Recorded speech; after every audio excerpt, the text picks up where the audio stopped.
Good morning. I'm Michelle Dreiblatt, Director of Philanthropy for United Way of Northern New Jersey, and I am thrilled to finally be here and online with all of you today. This is not how we envision celebrating our 5th annual Women United Rise and Shine breakfast. However, there's a lot to celebrate as we break records this year. 5 years ago, we came together for our first breakfast with 200 guests and raised $30,000. Fast forward to today, we have 450 women registered, and as always, a few great men, and we've raised $100,000. I'm so proud of what we've achieved together. So thank you for taking this leap into the digital realm with us. And despite our change in venue, I think it's fair to say that our work together has never been more important. While our pre-COVID plans looked very different, like you, we adapted to the new reality and quickly embraced virtual platforms to ensure that we could all still gather, be inspired, and be energized. So let's get started. I've got my coffee for now, and definitely my mimosa over there for later. I'd like to begin by toasting our sponsors. We were able to take this shift online thanks to them. And despite everybody being affected by the pandemic, these companies showed unwavering generosity in following through on their commitment to supporting United Way and local Alice families. We had sponsors tell us to keep the funding, whether we had an event or not. They recognized that our work did not stop because of the pandemic. As a matter of fact, our work went into overdrive. We're still helping families file their tax returns for free, but we're doing it virtually. We're still providing wellness, emotional support, education, and assistive technology to our unpaid family caregivers who are even more isolated and fearful for their loved ones than ever before. And we never stopped advocating for Alice families to have their voices heard by our lawmakers. I'd like to take a moment to thank all of our sponsors whose names you see on the screen next to me, but especially our top sponsors, including our first ever platinum sponsor, Ethicon.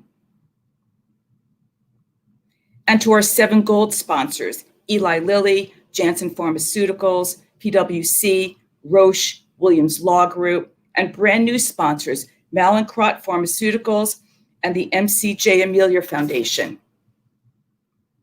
These companies and all our sponsors have made it possible for us to demonstrate today, yet again, the power, strength, and resilience of women as we take our can-do approach to solving the toughest issues before us.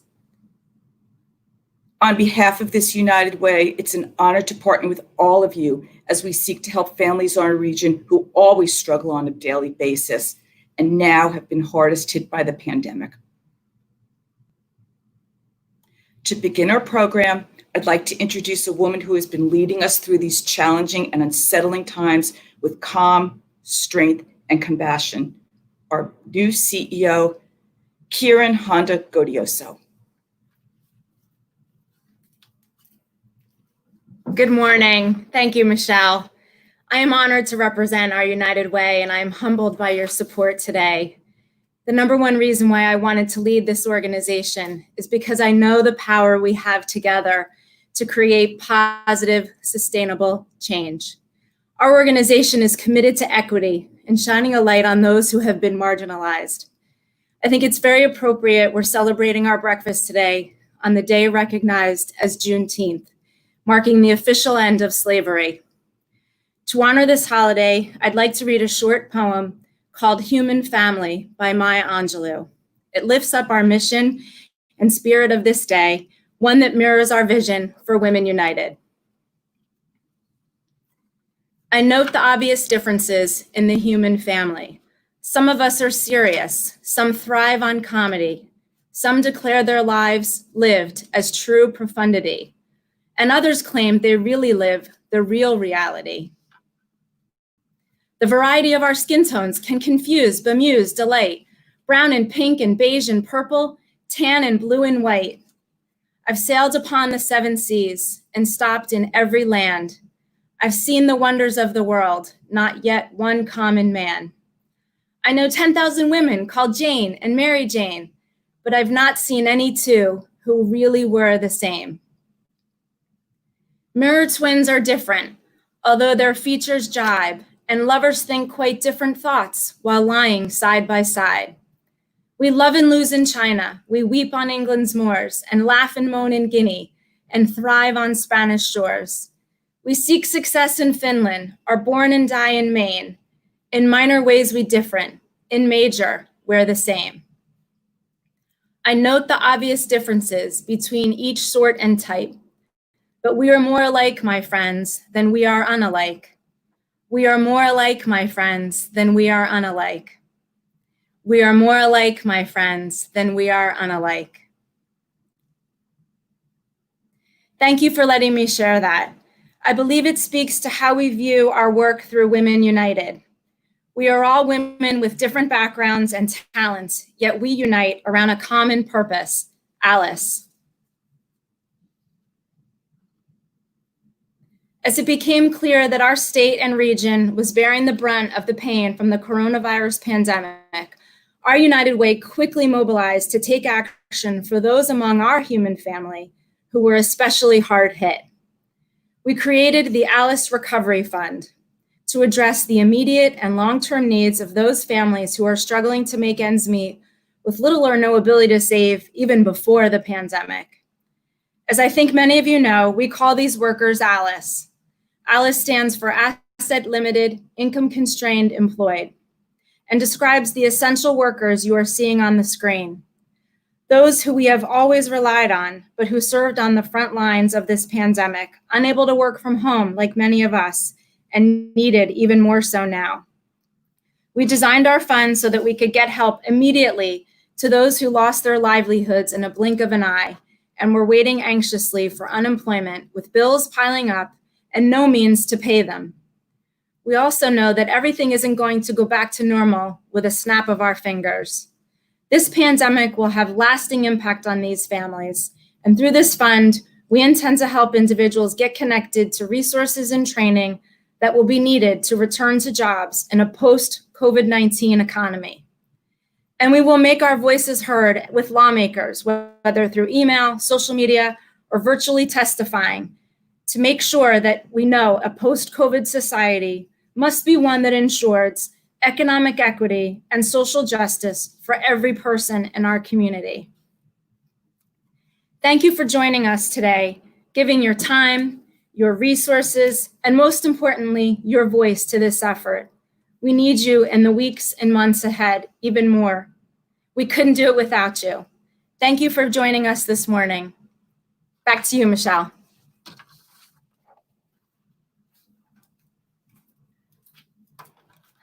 Thank you, Kieran. It's so exciting to be part of your team and that under your leadership, we established the Alice Recovery Fund. In a short amount of time, we've had a tremendous impact on some of the most vulnerable households in our community. We started by addressing the emergency needs of paying for basic bills and getting food on the table, but we know this work must continue for months and years to come if folks are going to get the support and training they need to get back to the workforce. So far, we've received 1,000 applications for emergency assistance, and with the funds raised to date, we've been able to help almost 500 families. Rather than my telling you the impact your donations are making, I'd like to show you a video sent in by one of the families we recently helped. I know the quality is not the best, but I thought you'd want to hear it firsthand. They can tell the story way better than I can. Please watch and listen carefully. The COVID-19 affected me and my family in different ways. First, I am the head chef in my house because I am very emotionally strong. When the pandemic started, I lost my job. My daughter lost her classes and my husband received everything. Those changes marked our lives with the feelings such as fear, frustration, anger, boredom, and disorganization. I was in charge of calming all those emotions in my family and trying to find help that would support some basic supplies. United Way funds will make a big difference in our family and especially in these difficult times. This help will be invested in what is most important and necessary, such as paying some bills and buy food for our family. When my family submitted the application, I thought that I had to wait a long time because many people applied for it. United Way contacted me very faster because I need some document. I send it as soon as possible. We are very impressed with United Way Alice Recovery Fund because we certainly had great support and assistance. The whole process was too fast, and we did not expect such a positive and beneficial response. When I checked the mail, I was very happy because I received a check from Alice Recovery Fund. My family got too excited, and the first thing said, "Thanks God for everything." Second, thank you all donors to support our family. Third, thank you United Way for to be the big connection between family and donors. We don't have words to express how we feel. Thank you so much.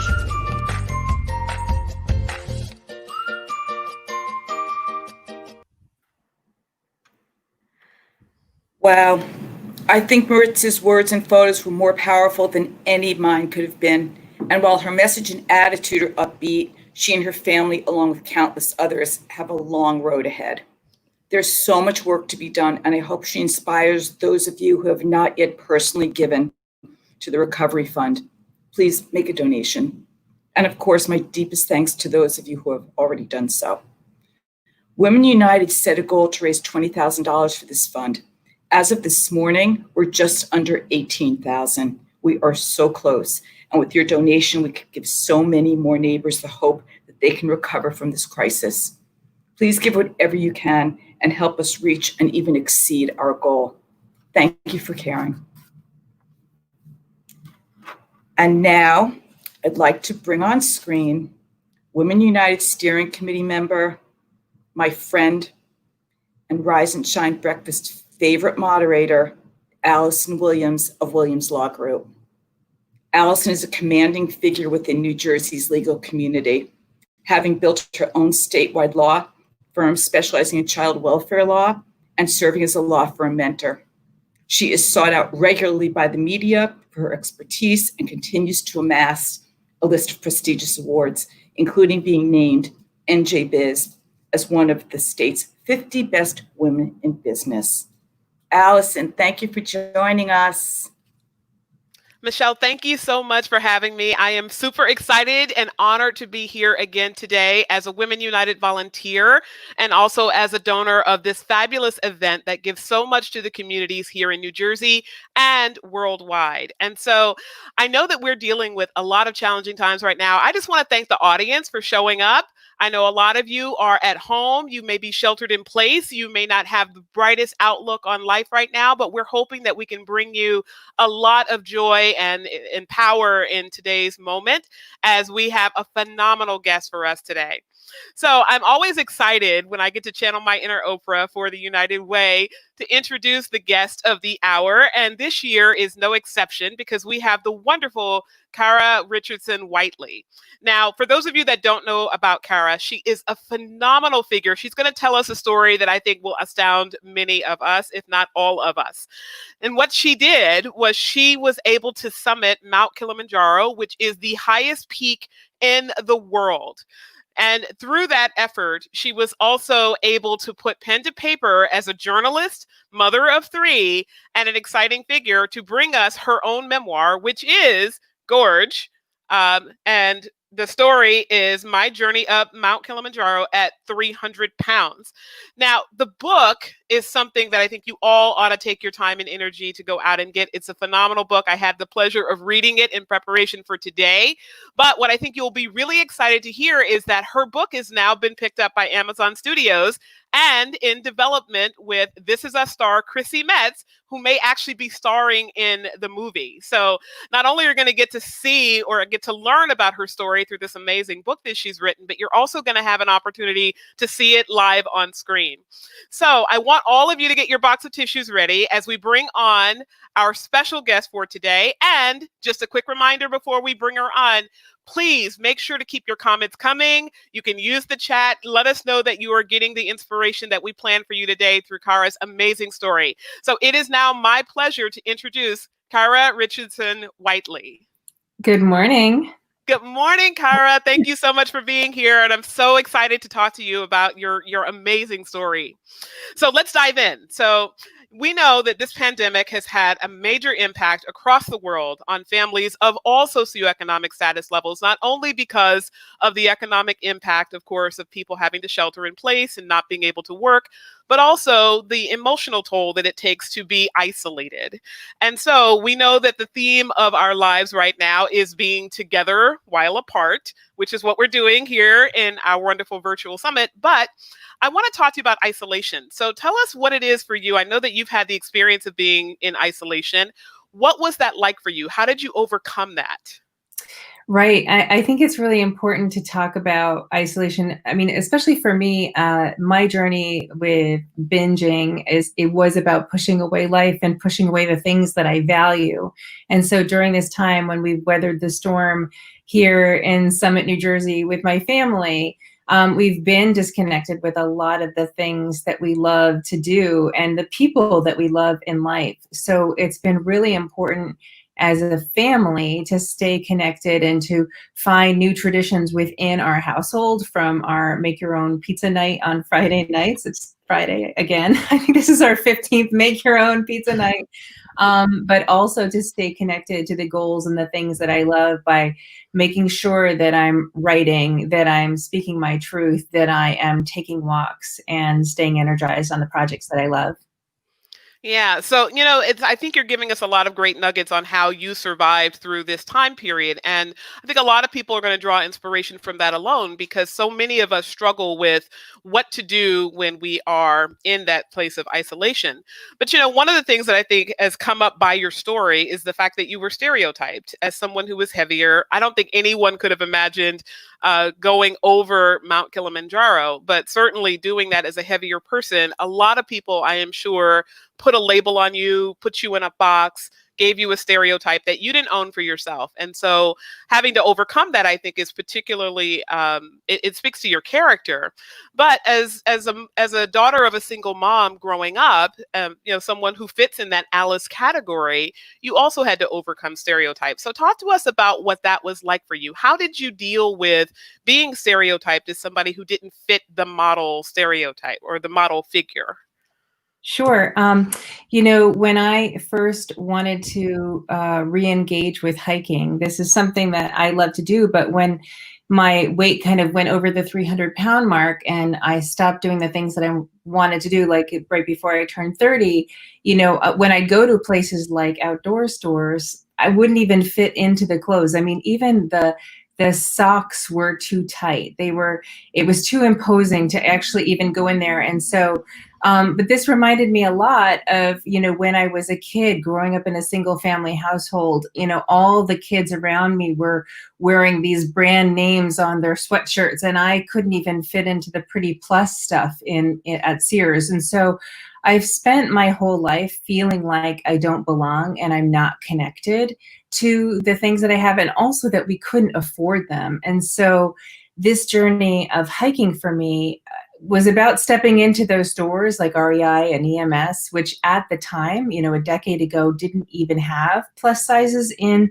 extended, for women. And so now I've shown up on trails. I've hiked the hikes that I wanted to do, from the flattest trails here in New Jersey to the bottom of the Grand Canyon and back up again, kind of showing myself on trails. And there've been so many other women and people who, however they identify, just hitting the trails. And now there's been such a shift in change in hiking culture that extended sizes are normal, are now becoming more normalized. And now I'm even speaking, I'm a motivational speaker. And so now I even speak to places like Columbia Sportswear. On my next hike, the North Face has sponsored me with a tent. And so it's such a shift and change from where I started feeling like I didn't belong to taking the steps in the places where I wanted to be. Yeah, so I love the idea of this theme that I see running through your life, which is overcoming obstacles. Because, as a daughter of someone who was an Alice and a single mom who had to make ends meet, that so much ties in ways that we probably don't even recognize, with the idea that you are now choosing a life where you push yourself to overcome obstacles. So can you talk to us a little bit about what it was like growing up essentially as an Alice, and in that family structure where you had to push yourself to overcome those obstacles? Oh, absolutely. Thanks for the question. It's, starting this journey, like I talked about the isolation, I talked about fitting in, but I think the biggest part of this journey, even though my story is all about binging, has very little to do with food. It's about finding my own worth, because growing up as a daughter of Alice, I felt like I wasn't worthy of the things, I couldn't afford them, and then I wasn't worthy of them. And so much of the internal work that I've had to do was feeling like I did deserve these things. I could work for them. I could achieve them, because so much of the world told me that I didn't have a place with them. I didn't deserve them. And so much of my own work, even growing up as a young adult, I found myself in the place, working as a newspaper reporter, paycheck to paycheck. And so much of my internal work has been around finances and asking and connecting with the people who can help me along the way. Yeah, and the United Way really does a great job with, there's so many resources that they offer, but one of the things that I particularly love is seeing either displaced homemakers or people going into the workforce and building up their self-esteem to get to the place where they feel they deserve. And your talk about that, I think, really is poignant, because if you don't feel that you deserve, you won't try, which really implicates the next thing I want to ask you about, which is failure, because I can't imagine, when you're thinking about something as not just pushing yourself to hike and be physical as a heavier person, but also pushing yourself to go to the highest peak in the world. And so I would imagine, like all of us, that you had some level of fear of failure with that. So can you talk to us about failure, not only contemplating it, considering it, that it may be upon you, but actually pushing yourself to strive to go forward, notwithstanding the fact that failure might ultimately happen? Right. And I think that that's part of everybody's equation in life. And it especially is with mine, over the years. And as I've written about in Gorge and the Weight of Being, my stories with weight, the idea of failure is always in the back of my head. It's always kind of barking at me, like, you're not going to do it this time, especially if it's diet culture. If you don't go from fat to skinny in one diet, you're a failure. And so anything that I approach, failure is always back there, thinking that will succeed. And so I have to constantly push myself in the direction of success and re-navigate my course. And one of my favorite examples of that is the Havasupai Canyon hike that I did last year. I really wanted to do this amazing hike. It was 12 miles in, 12 miles out, but the most daunting part was Mooney Falls. Mooney Falls involved going down a 100-foot descent, holding nothing but a wet chain, climbing on slippery rocks next to this powerful waterfall. But it was supposed to be the best part of the hike. And so I really, really wanted to do it. And it started as this conversation with my husband, like, I want to do this hike. If we do this part, no big deal if we don't, right? If we don't do Mooney Falls. But day after day, I reminded myself, well, so many people have accomplished this. And the great thing about the internet these days is so many people have gone down Mooney Falls with a GoPro. And so I could watch them every single day of my training. I trained, I hiked, I did this tread at, the stair mill at the gym. But every single day, I would watch a YouTube video of somebody descending down Mooney Falls. So I almost memorized the steps. And so I think sometimes when failure is an option, failure is always an option, right? I mean, I know they say failure isn't an option. Failure is always an option.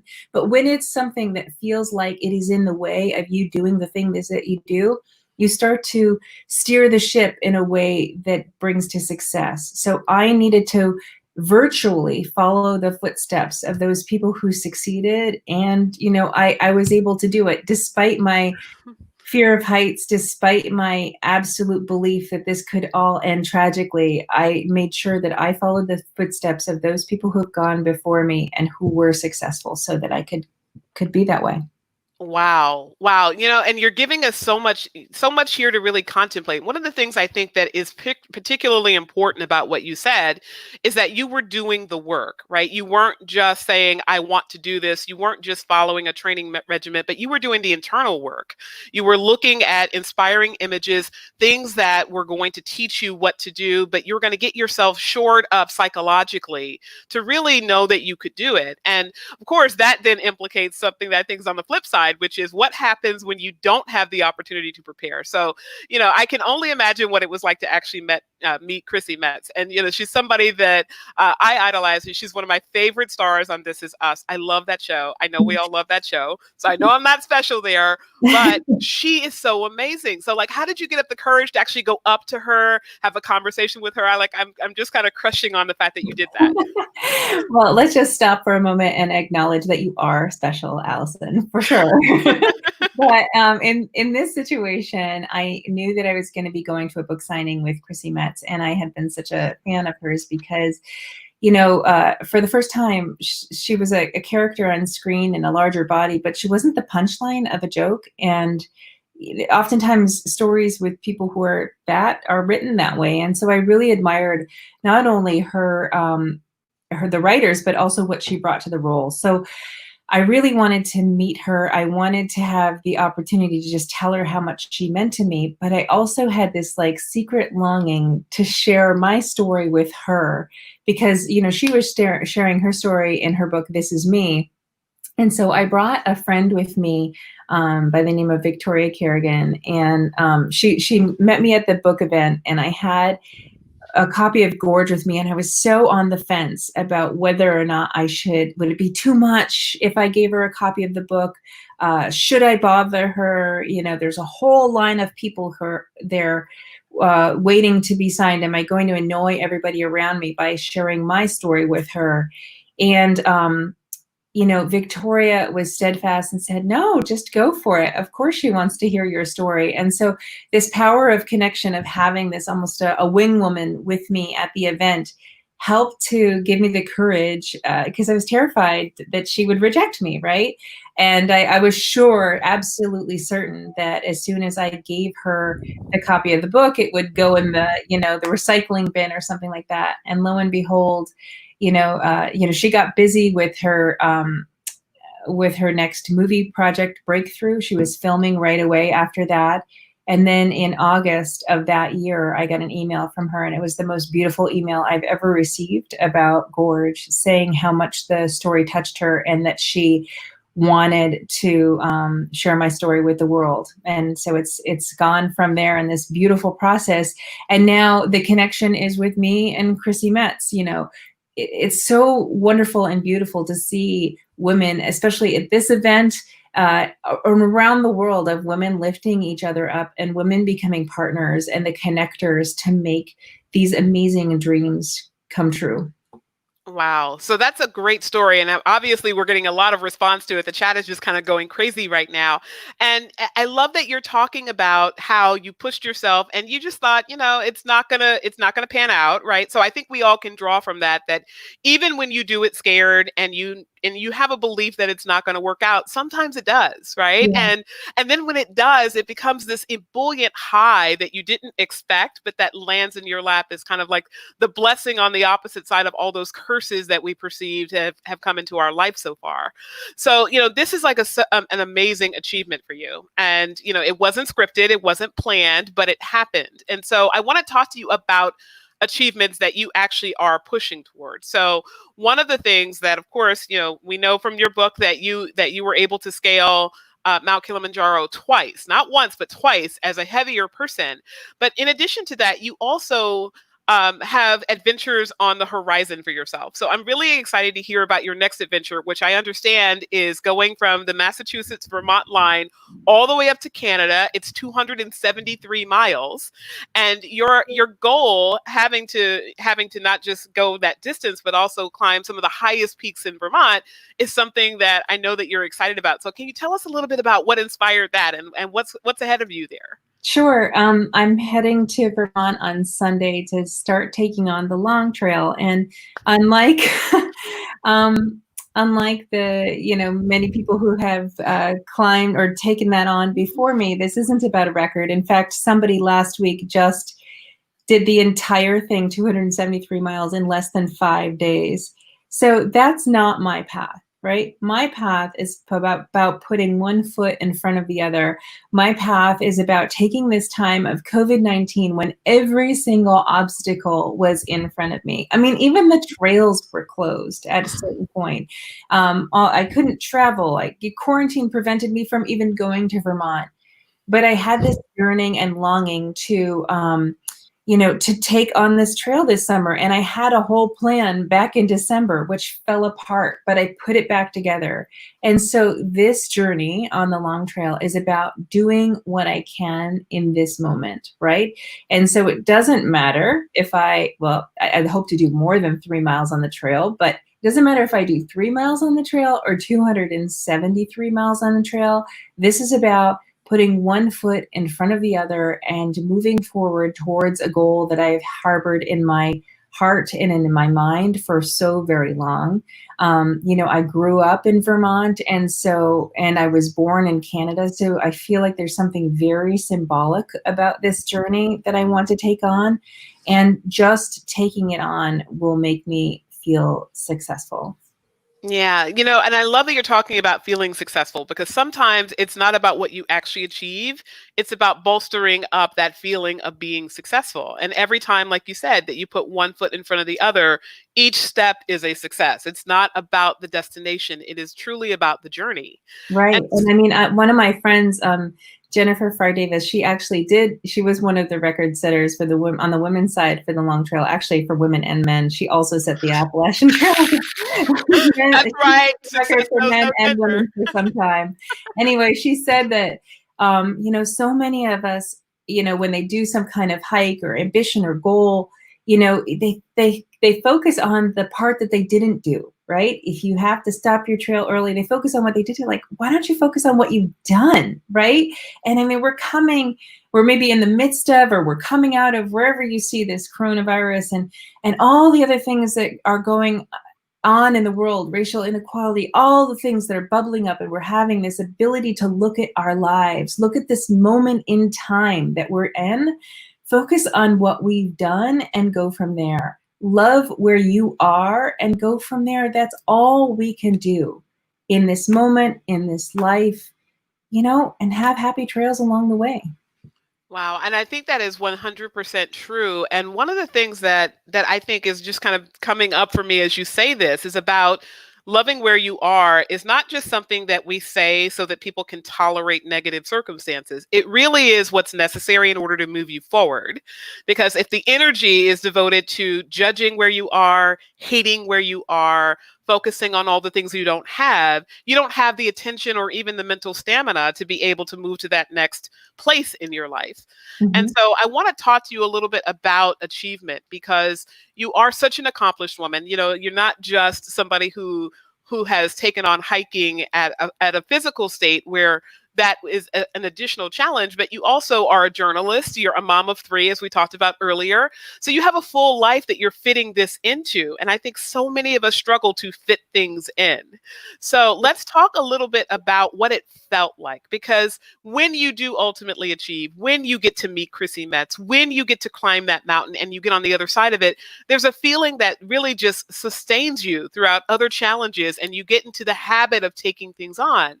So 25,000 people a year ultimately attempt to go over Mount Kilimanjaro, and they don't make it, right? About a third of the people actually are successful, and you did it not once, but twice. So I think this is just kind of one of those awe-inspiring moments that we have to stop and say, oh my God, how can one even push themselves to get there? But once you get there, what does that feel like? I mean, really share with us that high, so that we can draw a little bit of, from that and look at how we can use that in our own lives to push ourselves to excel forward. Right. I mean, there are a few, if not, I don't think there are any words to talk about how it feels to be on the summit of a place like Kilimanjaro, where the air is so thin, you're so high up that the horizon is curved. But I think in any success, there is a feeling of all the steps that it took to get there, right?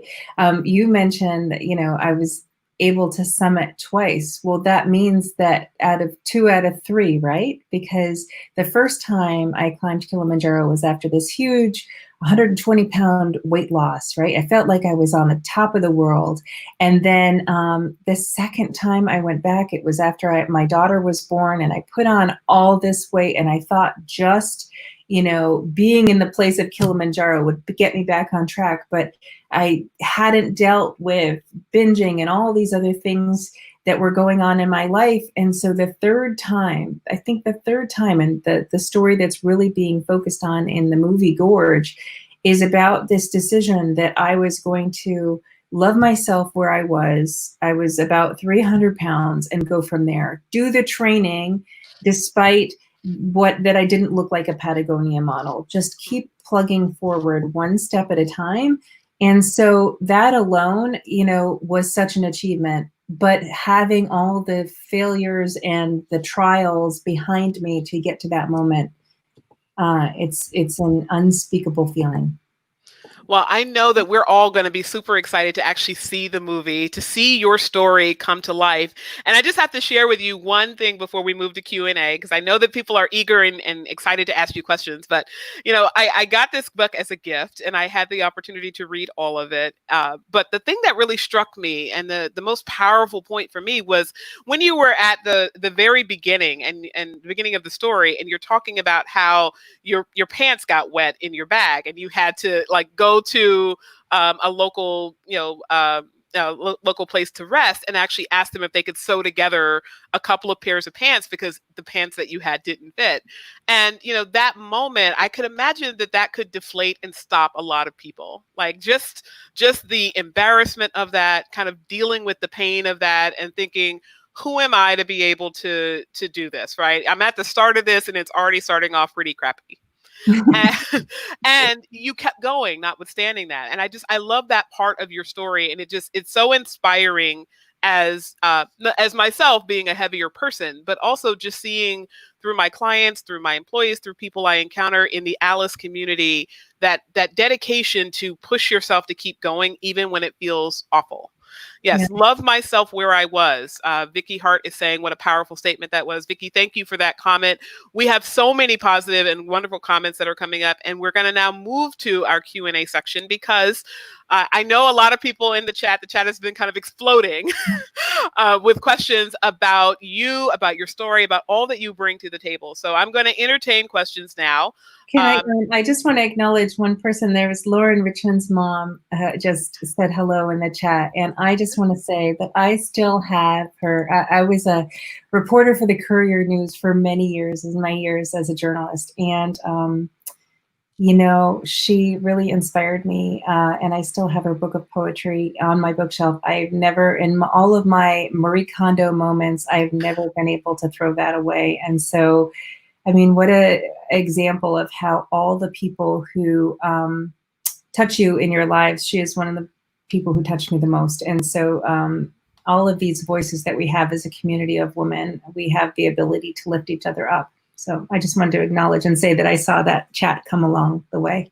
Yeah, thank you for that. And I think, this is just something else that really resonates with, I think, all the people that are watching, is that your spirit is aligned with all of the inspiration that you're bringing. That it's not a script, that it's not a package. It's who you are. And the fact that you took time out of your moment to acknowledge somebody who also touched you in life is really emblematic of what Alice is and what Alice stands for, which is each one help one. Mm-hmm. And the United Way very much symbolizes that. It's part of the reason why I chose to be involved. And so you're just such a perfect figure to lead us today in really gathering the inspiration necessary for all of us to keep going. Oh, thank you. Yeah. And same with, Rowena Poland is one of my dear friends who connected me with this event. So I'm incredibly grateful to be here today. It's just such a special group of women, such a special group of people, and surrounding such a special community of Alice, women out there, because we're all one. We're all trying to help each other get to our next steps. It's a wonderful thing. Absolutely. So we have some questions coming up. I'm going to start with our first question. This comes from a person identified as Camp 1023. So Camp, Camp says, good morning, everyone. This is Deb Kroger. So excited to hear Cara speak today. I would love for her to share what inspired her to keep her own motivation going when she faced her darkest moments. Yeah, that's a great question, Camp. And I think this will serve me well on the long trail. Sometimes the only way to move is forward. So even when you're having a terrible day on the hiking trail or in life, you can only move forward. And also I feel like coronavirus is this time, this quarantine, that held very true for me. Like, well, the time's going to pass no matter what. We will get through this. Epidemics have come and gone in the history of time. And I need to see a way through. And there were some terrible moments. I've got 3 kids at home. There were many tantrums, including my own. And my husband too. Oh, wow. We've all seen sides of each other we never thought were possible. And yet here we are. We're about to embark on, we're going to Vermont in a very COVID safe way. We're renting a house. We're not going state to state or anything like that. We are making sure that what we do is safe and respects the people who are in the front line of whether it's in restaurants or healthcare workers. We're making sure that everything we do is safe along the way. And so back to the question, I think that sometimes the thing to remind yourself is the only way that you have is to go forward. Wow. So I think there's a lot to be shared there. Like I said, the chat is really exploding. I want to just acknowledge a question from Sebastian Galvez, who asked the question. I'm wondering, during your hike climb, did you have a saying or message that you kept saying to yourself to push you to keep going? There have been many mantras, some profane. So. All right, this is a PG-13. Yeah, right. It just depends on the moment. I mean, sometimes, when I was hiking, there was I believe, like I take a step, I believe in me. I believe in me. And so whatever it was, or, it would, or when I was going to sleep the night when the porters and guides were making fun of me, I would tell myself, you can do it again and again, right before I went to sleep. And a story that I haven't gotten to and I often share is that the porters and guides were laughing about me the second night into my final climb up Kilimanjaro. And there was a moment where I felt like I didn't feel like I belonged on the mountain. And so one of the greatest things that I've learned in my journey of recovering from binging to hiking mountains is that if something's bothering me, I need to say something immediately. And so when I had an opportunity the following day, when I noticed that, this ridicule was still bothering me, I took a moment to take, the head guide aside. And I said, what were you saying about me? He said, well, the porters and guides didn't think that you could make it to the top. And I said, well, what did you say? You should make some, did you make any money bets? Because you should, bet on me. And so sometimes you have to stand up for yourself and speak on your own behalf so you can make it go forward. Yeah, absolutely. So I just want to ask another question that came in from our audience. Lots of great questions here. How do you feel about your body shape and size today? Okay, got it. I am of acceptance that I am in a larger body. However, I am always striving to be healthier. Does that make sense? I mean, I don't subscribe by diet culture. I'm not about eat less, move more. I'm about moving, right? I'm about moving in a positive direction with my health. And that means that I try to avoid, eating my feelings. Full disclosure, there's been a lot of Corin baking going on at our house. We got ourselves a stand mixer. We are up leveling our bread game, but there's no shame in that because we think of it as a craft. We thought of it as a way to pass time, but I'm still taking time to take care of my emotional and perfect health, and not perfect health, my perfectly imperfect body, and I'm trying to move myself forward in a positive way by hiking, by walking. Walking every day has been the thing that has kept me moving forward during this time. And so what I think about my body shape and size today is that it is perfectly imperfect. I'm not going to ever be, maybe I will be a Patagonia model if they do extended sizes, but for now I am who I am, and I am perfectly suited to head out on a trail. I am perfectly suited to be a mom. I am perfectly suited to be active and to have fun in this life, despite what other people might think about my body shape and size. Wow, perfectly imperfect is such a brilliant phrase, right? For all of us to take away from today, to be perfectly imperfect and to accept yourself the way that you are. So I'm going to throw out our last question of the Q&A. I know the chat is just going crazy. People are asking a lot of questions, but I am going to ask the question by Laura Flessner. And Laura asks, Cara, as moms, we can have a hard time finding focus for ourselves. How do you manage this to achieve what you want while balancing your family?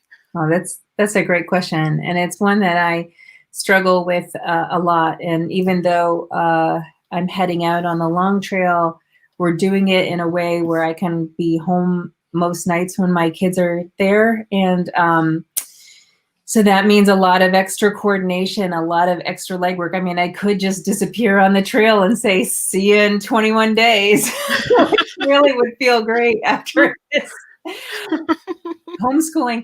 But it's not possible, and it's not fair to my family. And so sometimes there is a lot of extra coordination, and sometimes there is a lot of extra forefront. And before quarantine, I did a tremendous amount of travel, doing speaking engagements from Google to Pfizer and all over the country. And so there has to be a lot of extra thought and being present for my kids when I'm here. And being present is the most important thing that I can do for them, and also for me, as somebody who struggled with, an eating disorder to, just anxiety and depression and all that stuff. Being present is the number one thing that I can give myself and to give my kids, but also being present in the things that I love and giving myself time to hike and to take care of my own mental health and my own ambition and goals along the way. That's important too. So whatever it is you're doing, be present. Find the time for the things that you want, but also find the time to be with your family so that you can be 100% yourself. Wow, I think that is a wonderful, wonderful way to wrap up this session today. I know a lot of people have been asking questions, and we thank the audience so much for your great participation. And we, of course, thank you, Cara. You are just such an inspiration. And I want to encourage everyone to get a copy of your book, Gorge, My Journey Up Kilimanjaro at 300 Pounds. It was such a profoundly impactful book for me.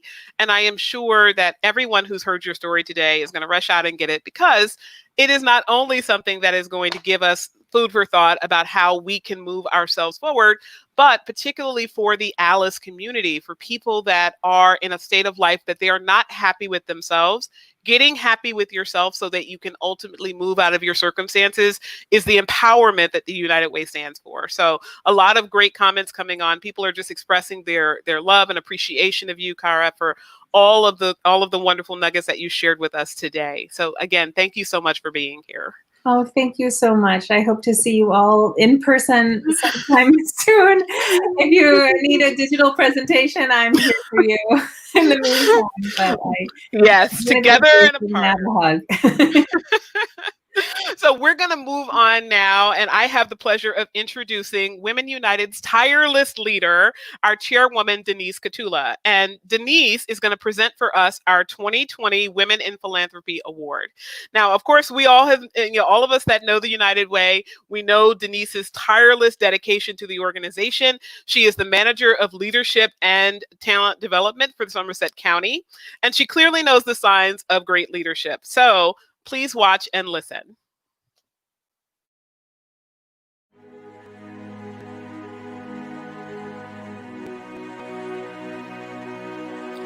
Good morning. Each year, this award honors an individual, business, or organization that has done something extraordinary to raise awareness of the Alice population provide advancement opportunities for Alice, or remove the barriers keeping Alice from achieving financial stability.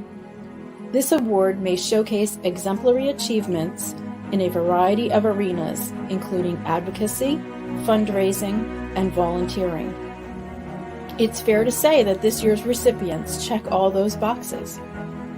The group of women who make up the Johnson & Johnson Women's Leadership and Inclusion Initiative have stepped up time and again to champion United Way and work together to provide opportunities for Alice individuals, as well as pave the way for aspiring women leaders in their industry. These women have opened the door for Alice students to pursue careers that offer the potential for advancement, beginning with meaningful internships. They've used their clout internally to bring J&J employees together to learn about United Way's work on behalf of Alice, and given Women United the chance to raise our profile by participating in their events. They've volunteered their time, like the women of Ethicon, who packed more than 100 backpacks with school supplies for homeless girls who participate in the Girl Scouts troop called Juliet House. And they've given of their paychecks to support our work, donating individually and collectively to United Way's workplace campaign.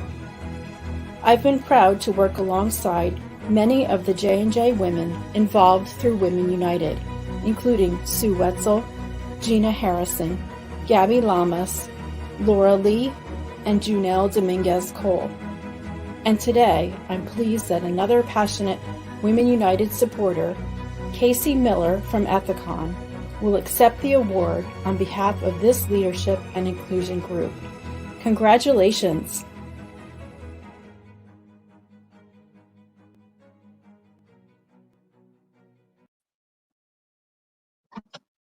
Good morning, everyone. Thank you, Denise, and thank you to Women United.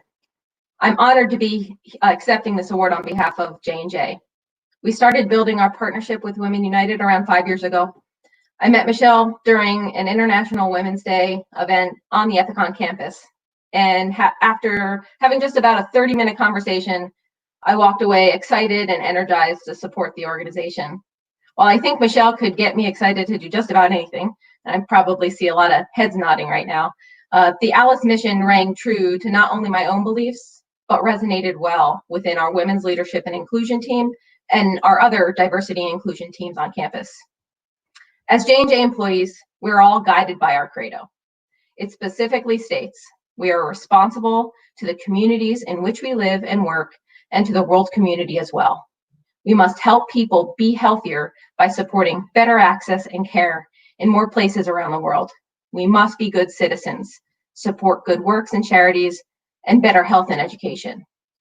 Clearly, we are called to serve our community, and I can't think of a better way to live up to that calling by partnering with Women United. We look forward to building our partnership and further supporting the Alices in our community. And cheers to Michelle. Thank you for bringing your energy and passion to every conversation and every event, and also advocating for each and every Alice. It's been a privilege and an honor to support this mission with you. Thank you.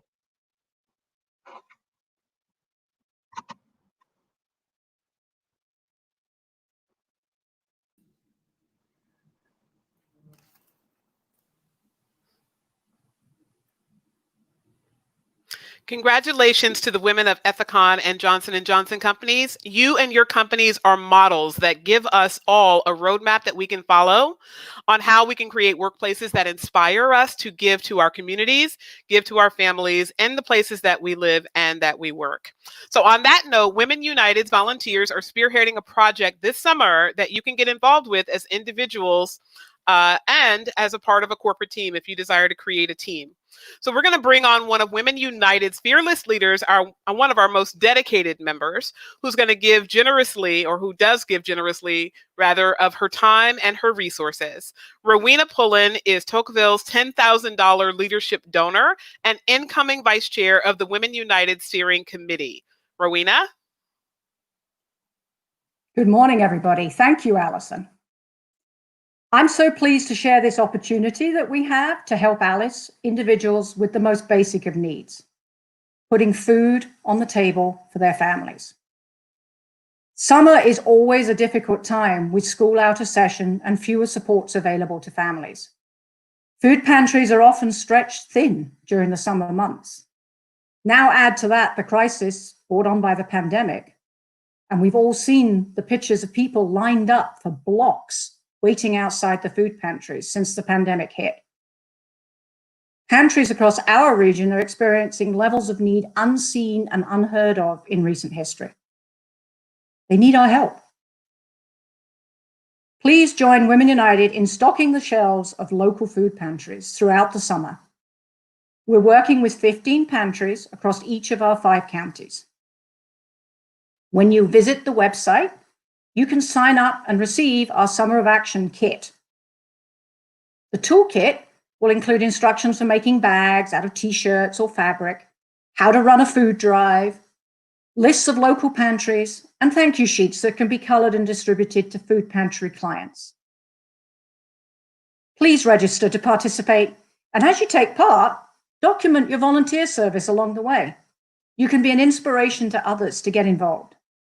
So please tag United Way at Northern New Jersey on social media, post pictures, and show how you are living united for Alice. You know, one thing that's helped me during this period of crisis is the community of Women United. It's given me a purpose and a sense that I can make a difference. It's shown me there's plenty I can do. So in addition to the Summer of Action, we've got several upcoming events that I encourage you to consider plugging into. Whether it's virtual golf or wine tasting, let's have some fun together and continue to do good.